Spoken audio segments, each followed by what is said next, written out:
ایک ابھرتا ہوا خطیب جس کی خطابت نے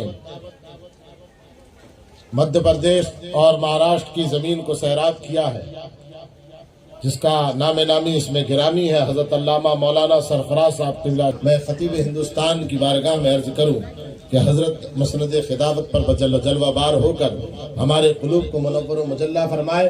حضرت کا استقبال نعرہ تکبیر رسالت سے کرے۔ نعرہ تکبیر، نعرہ رسالت، فیضان تاج العالیہ، مسلک اعلی حضرت، نوری محفل۔ السلام علیکم ورحمۃ اللہ وبرکاتہ۔ وعلیکم السلام ورحمۃ اللہ وبرکاتہ۔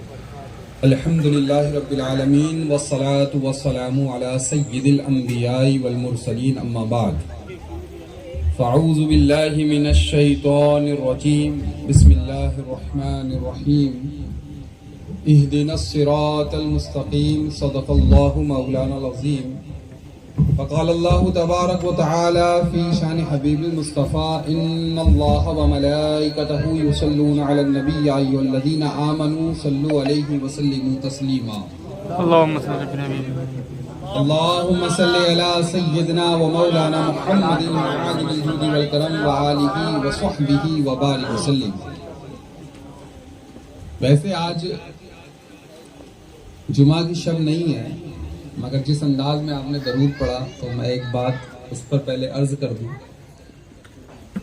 کہ ایک حدیث مبارکہ کا مفہوم یہ ہے کہ بندہ مومن جب شب جمعہ میں درود پڑھتا ہے تو اس کا درود نورانی تشت میں رکھ کر فرشتے حضور کی بارگاہ میں پیش کرتے ہیں اور فرماتے ہیں یا رسول اللہ فلاں ابن فلاں نے آپ پر یہ درود پڑھا۔ تو اس سے ایک بات تو سمجھ میں آئی کہ جب ہم درود پڑھتے ہیں تو وہ بارگاہ رسالت میں پیش کیا جاتا ہے، لیکن اس حدیث کو پیش کر کے امام اہل سنت امام احمد رضا فاضل بریلوی رضی اللہ تعالیٰ نے بہت پیاری بات کہی ہے، اس کو میں بیان کر دوں کہ انشاءاللہ اس کے بعد آپ کبھی درود میں ایسی کوتاہی نہیں کریں گے۔ حضرت فرماتے ہیں کہ ہر باپ یہ چاہتا ہے کہ میری اولاد سے میری ناموری ہو۔ مثال کے طور پہ کسی کا بیٹا ڈاکٹر بن جائے تو باپ بڑے فخر کے ساتھ کہتا ہے کہ میرا بیٹا ڈاکٹر ہے۔ کسی کا بیٹا انجینئر ہو جائے تو وہ فخر کے ساتھ کہتا ہے، یا کسی اچھی کمپنی میں لگ جائے، اچھا پیکیج اس کے پاس میں ہے تو وہ فخر کے ساتھ بیان کرتا ہے کہ میرے بیٹے کی وجہ سے میری ناموری ہو رہی ہے، یعنی بیٹے کی وجہ سے باپ پہچانا جا رہا ہے۔ اعلیٰ حضرت فرماتے ہیں کہ ایک باپ کی یہ بھی کیا ناموری ہے کہ بیٹا درود پڑھ رہا ہے لیکن بارگاہ رسالت میں بیٹے کے نام کے ساتھ میں باپ کا بھی نام لیا جا رہا ہے کہ فلاں ابن فلاں نے آپ پر درود پڑھا۔ کیا ناموری ہے کہ بیٹا درود پڑھے لیکن حضور کی بارگاہ میں فرشتے باپ کا بھی نام پیش کر رہے ہیں۔ سمجھ میں؟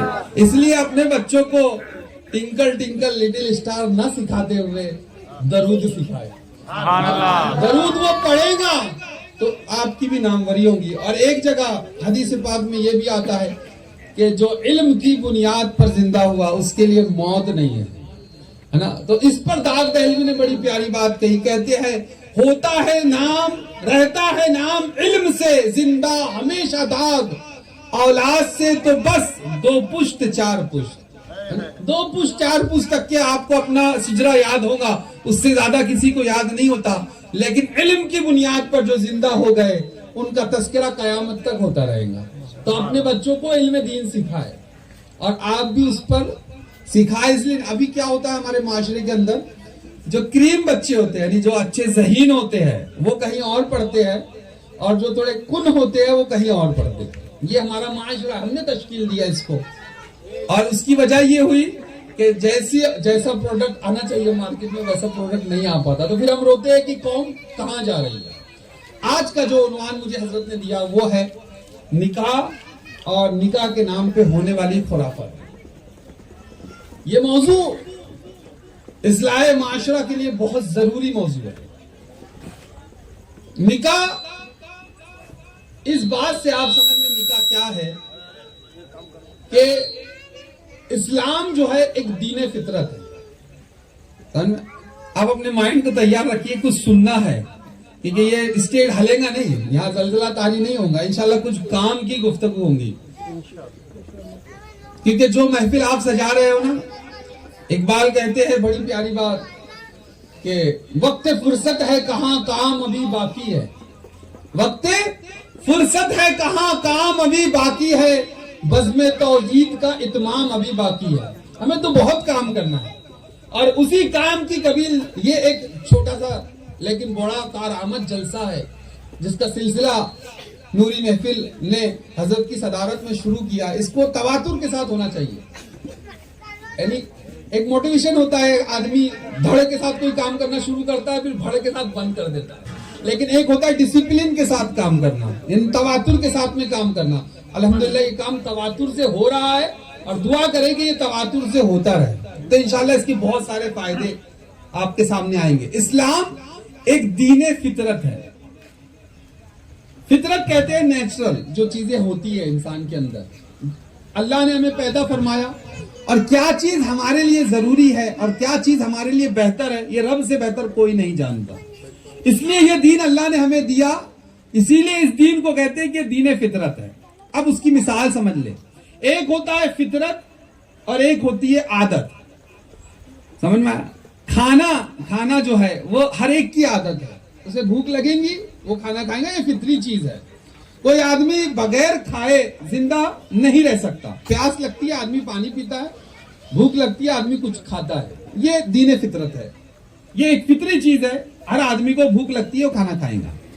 لیکن کچھ لوگوں کی عادت ہوتی ہے گٹکا کھاتے ہیں، گٹکا کھانا عادت ہے کیونکہ انہوں نے خود سے اپنے آپ پر اس کو لادا ہے۔ کچھ لوگوں کی عادت سگریٹ پینا ہوتی ہے، اپنے اوپر لادا ہے۔ کچھ لوگ گوشت ہی کھاتے ہیں، سبزی نہیں کھاتے، کیونکہ انہوں نے اپنی اس کو عادت بنایا۔ سمجھ میں آیا؟ فطرت ایک الگ شے ہے، عادت ایک الگ شے ہے۔ اسلام دین فطرت ہے، تو اس نے جو ضابطے اور قانون ہم کو دیے وہ فطرت کے تقاضوں کے تحت دیے۔ اسی طرح نکاح جو ہے یہ انسانی فطرت ہے کہ ہر آدمی کو اپنی خواہشات نفسانی کو پورا کرنے کے لیے اسے نکاح کی ضرورت ہے، تو اسلام نے اس پر روک نہیں لگائی، جیسا کچھ مذاہب نے اس پر روک لگائی۔ جیسے کہ آپ نے دیکھا ہوگا پادری جو ہوتے ہیں وہ نکاح نہیں کر سکتے، اور جو اس میں فیمیل ہوتی ہے ننز جس کو کہتے ہیں وہ بھی نکاح نہیں کر سکتے، زندگی بھر نکاح نہیں کر سکتے۔ اور بھی بہت سے مذاہب ہیں جن کے اندر ان کے دھرم گروؤں کو نکاح کی اجازت نہیں دی گئی، لیکن یہ ایک فطری عمل تھا، تو اس کو روکا نہیں کسی کے لیے اور کسی کے لیے جائز نہیں رکھا، بلکہ خود نبی اکرم نور مجسم صلی اللہ علیہ وسلم نے فرمایا کہ نکاح تو میری سنت ہے۔ اب سنت فرما کر اس کو ایک ضابطہ دیا، مگر کہ آپ کو جس طرح کھانا ضرورت تھی تو اسلام نے کھانے سے منع نہیں فرمایا، لیکن یہ بتا دیا کہ یہ کھانا ہے اور یہ نہیں کھانا ہے۔ سمجھ میں آیا؟ یہ چیز آپ کھا سکتے ہیں اور یہ چیز آپ نہیں کھا سکتے۔ پھر اس کے بعد یہ بھی بتا دیا گیا کہ کب آپ کھا سکتے اور کب نہیں کھا سکتے۔ عام دنوں میں کھا سکتے، روزے کی حالت میں نہیں کھا سکتے۔ پھر یہ بھی بتا دیا کہ کھانا کس طرح ہے، بیٹھ کے کھانا ہے، ہاتھ دھو کے کھانا ہے، سنتیں پوری اس کی موجود ہے، تو ضابطے اور قوانین دے دیے گئے۔ اسی طرح نکاح اس کو ختم نہیں کیا، اس کو رکھا اور فرمایا میری سنت ہے۔ اب مگر یہ ہے کہ اس کے ضابطے اور قانون ہیں، اگر ان ضابطے اور قانون کے ساتھ نکاح کرو گے تو پھر نکاح کے اندر اللہ برکت عطا فرمائے گا، لیکن اس کو چھوڑ کے اگر کرو گے تو معاشرے کا جو حال ہے وہ ہر آدمی جانتا ہے کہ آج کے نکاح جو ہے، شادیاں جو ہے بڑی کچی ہے، تھوڑی بات پر بریک ہو جاتی ہے، تھوڑی سی بات پر۔ کیوں؟ کیونکہ پہلے جو تھا لوگ واقعتاً اس کو سنت کے مطابق کرتے اور یہ سوچ کے کرتے کہ اس کے فائدے ہمیں ہوں گے۔ اب آپ دیکھیے، میں 10 نکات آپ کو ایسے بتا دوں کہ نکاح کیوں کرنا چاہیے۔ اگر یہ 10 نکات آپ نے نکاح کے وقت اپنے ذہن میں رکھے کہ ہمیں نکاح کیوں کرنا ہے، تو انشاءاللہ پھر آپ خرافاتوں سے دور ہو جائیں گے خود بخود۔ وہ 10 چیزیں کیا ہے آپ اس کو ذہن میں رکھیے اور اپنے نکاح کو اس کے مطابق انجام دیجئے، پھر دیکھیے اس کے کیسے بے شمار فائدے آپ کو نظر آئیں گے۔ نمبر 1 کہ ہم نے جب بھی نکاح کرنا ہے تو اس بات کو اپنے ذہن میں رکھنا ہے کہ یہ حکم خداوندی ہے۔ اللہ نے قرآن میں فرمایا کہ نکاح کرو، یہ اللہ کا حکم ہے، تو بس جب بھی نکاح کی بات آئے تو ہمارے ذہن میں کیا ہونا چاہیے؟ سب سے پہلی بات کہ یہ اللہ جل شانہ کا حکم ہے۔ دوسری چیز، جب بھی نکاح کرو تو یہ بات یاد رکھنا کہ یہ اتباع سنت ہے، یعنی رسول اللہ صلی اللہ علیہ وسلم کی سنت ہے تو ہم کو سنت پر عمل کرنا ہے. خود نبی اکرم نے فرمایا کہ نکاح میری سنت ہے. نمبر 3، کبھی اس کی طرف آپ نے غور کیا، کوئی شادی کرنے والا اس پر کبھی سوچتا ہے کہ نکاح اس لیے بھی ہے کہ آپ کے ایمان کی تکمیل ہو جائے، ایمان مکمل ہو جائے. کیوں؟ کہ نبی اکرم نور مجسم صلی اللہ علیہ وسلم نے ارشاد فرمایا جس نے نکاح کیا اس نے اپنا آدھا ایمان مکمل کر لیا. بتائیے، نکاح کر رہا ہے، ضرورت ہے، اس کی ضرورت ہے، معاشرے کی ضرورت ہے، لیکن دیکھیے اللہ کے نبی فرما رہے ہیں کہ تو نکاح کر، آدھا ایمان تیرا مکمل ہو جائے گا اور آدھے میں فکر کرو. ٹھیک ہے. تو تیسری بات کیا ہوئی کہ تکمیل ایمان کی سوچ ہونا چاہیے کہ ہمارا ایمان مکمل ہوگا، اور اللہ کے نبی کا یہی حکم بھی ہے. نمبر 5، پاک دامنی اور تقوی حاصل کرنا. نکاح جو ابھی ہمارے ہاں نوجوانوں نے جو اس کو بھی چھچورا پن اس کے اندر لے آیا ہے، لیکن نکاح میں چھچورا پن نہیں ہے، نکاح پاکیزگی ہے. جب آدمی نکاح کر لیتا ہے، جب وہ نکاح کر لیتا ہے تو پھر ہوتا یہ ہے کہ وہ کسی غیر کی طرف اب نظر نہیں اٹھائیں گا. نکاح کی اس کی حفاظت ہوگی، اس کی شرمگاہ کی حفاظت ہوگی کہ اس نے نکاح کر لیا ہے، اب اس کی زندگی میں اس کی شریک حیات ہے. تو اس کی وجہ سے اسے یہ چوتھا فائدہ یہ حاصل ہوا کہ وہ پاک دامنی اس کو حاصل ہو جائیں گی اور تقوی کا حصول ہوگا. نمبر 5، آج دنیا اسی سے روک رہی ہے، مختلف قسم کے حربے. چونکہ خواتین اسلام بھی سن رہی ہوں گی تو میں بہت ادب کے دائرے میں گفتگو کرنا ہے کہ نکاح کا ایک مقصد جو ہوتا ہے نمبر 5 پر ہے، وہ یہ ہے کہ افزائش نسل اس سے ہوتی ہے. آپ شادی کرو گے تو آپ سے اولاد پیدا ہوں گی، اس طرح سے انسان کی نسلیں بڑھیں گی، اور انسان کی نسل کو بڑھانے کے لیے اللہ نے یہی قاعدہ جو ہے فطرت کے اندر ہم کو دیا ہے کہ ہم شادی کریں گے تو ہم سے بچے ہوں گے، پھر اس کے بعد ان کے بچے ہوں گے، اس طرح انسانی نسل چلتی رہیں گی. اور اس کے بعد میں نمبر 5 پر کہ حضور کو آپ شادی کریں گے تو حضور کو قیامت کے دن اس سے خوشی حاصل ہوگی. نکاح آپ کر رہے ہو لیکن قیامت کے دن حضور کو اس سے خوشی حاصل ہوں گی. کیوں؟ کہ حضور فرماتے ہیں کہ کل قیامت کے دن میں کثرت امت پہ فخر محسوس کروں. شادی کرو گے تبھی اولاد پیدا ہوں گی تو کثرت امت ہوں گی اس کے اندر، تو فرماتے ہیں حضور کہ میں کل قیامت کے دن کثرت امت پہ فخر کروں گا، اس لیے آپ نکاح کریں. نمبر 7، سکون قلب. آدمی عشق بھی جو کرتا ہے نا، مجازی جو ہے، جو آج کل چل رہا ہے، جو سوشل میڈیا کی بھی بہت بڑی دین ہو گئی. پہلے تو خط لکھنے کے لیے بڑے جدوجہد کرتے تھے لوگ، آج تو سب چیز جاتی رہی، بس ایک موبائل کی دوری ہے نا، بس ایک موبائل. اور آج جو معاشرے کے اندر اکثر بگاڑ جو ہمارے نوجوانوں کے اندر آیا وہ موبائل کی وجہ سے آیا. زوہے بھائی بیٹھے سامنے موبائل پہ گرے مولا، ایسی بات نہیں ہے، وہ ضرورت بھی ہے لیکن اس کا ضرورت جتنی ہے اتنا ہی اس کا استعمال ہونا چاہیے. اگر اس سے زیادہ اس کا استعمال بربادی. آج دیکھیے وقت کا ضائع کرنا، اگر کوئی چیز سب سے بہتر طریقے سے سیکھنا ہے وقت کیسا ضائع ہوتا ہے، اس کی سب سے بہترین مثال جو ہے موبائل ہے، جس کے اندر ایک نیا فنکشن آیا ریلز کا اور شارٹس کا. بس گھماتے رہو، گھنٹوں کیسے بیتے اس کا علم آپ کو بھی نہیں ہوگا، کہاں گھنٹے نکل گئے. تو سکون قلب کے لیے ہوتا ہے نکاح جو ہے، وہ سکون قلب کے لیے. دیکھیں اللہ جل شانہ نے 4 جگہ قرآن میں جو ہے سکون کی بتائی ہے. 4 جگہ ہے جہاں آدمی کو سکون ملتا ہے. ایک تو الا بذکر اللہ تطمئن القلوب ہے کہ اللہ ہی کے ذکر میں دلوں کا سکون ہے. سکون حاصل کرنا ہے اللہ کا ذکر کرو. اقبال نے ایک بڑی پیارا شعر کہا کہ وہ ایک سجدہ جسے تو گرا سمجھتا ہے بھاری. آدمی پریشان ہے، کبھی اس کے در پہ کبھی اس کے در پہ، کبھی والے بابا کے پاس تعویذ کے لیے کبھی والے بابا کے پاس تعویذ کے لیے. اقبال کہتا ہے وہ ایک سجدہ جسے تو گرا سمجھتا ہے 1000 سجدوں سے دیتا ہے آدمی کو نجات. 1000 سجدوں سے بچ جائے گا. کسی انڈل شاہ ٹنڈل شاہ منڈل شاہ کے پاس جانے کی ضرورت نہیں پڑے گی، مسجد پہنچ جا صرف. یہ بات تھوڑی کڑوی لگتی ہے لوگوں کو. اس میں یہ بھی ایک شبہ ہو سکتا ہے کہ مولانا تعویذ کے خلاف. تعویذ کے ہم خلاف نہیں ہے، لیکن وہ جو لوگ اس کے اہل ہے باقی ان سے لیجئے نا. لیکن جو دکانداری کھول کے بیٹھے، سب سے آسان بزنس ہے آج کے دور میں. آسان بزنس میں سے ایک بزنس یہ ہے کہ تھوڑا سا اپنا حلیہ ایسا بنائیے اور پھر لوگوں کی لین دیکھیے، کرامت کو